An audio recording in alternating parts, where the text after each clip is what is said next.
to believing God with all the positive consequences that flow from that. It may suggest that there really is a God. Hi folks, Barak Lurie on the Barak Lurie channel. Thanks for tuning in.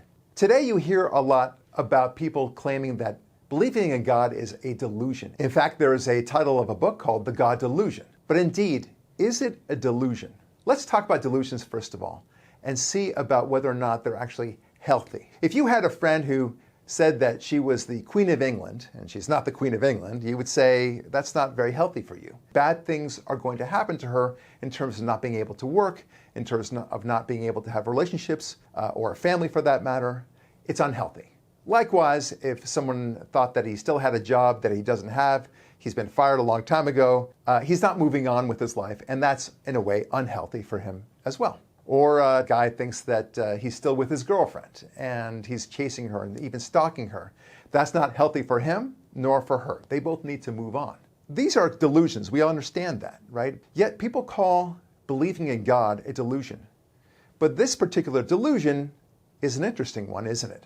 Because it turns out that by believing in God, a great number of wonderful things happen, right? You have a sense of purpose. Your health seems to improve quite a bit. In believing in God, you end up having a stronger family. You're less engaged in the issues of worry and fear. You're not obsessed with drugs or alcohol. Far more likely that you won't engage in crime, for example. A lot of positive things flow from a belief, a sincere belief in God, in going to church or a synagogue, as the case may be. These are healthy things. What's not healthy is a belief in something that doesn't exist. So if you believe that elephants are about to give all sorts of gifts to you from the sky, that's not healthy. It's not living in a world of reality. And that's the question. If you accuse somebody of believing in God as believing in a delusion, you have to ask yourself, is this delusion the same as all the other delusions we talked about?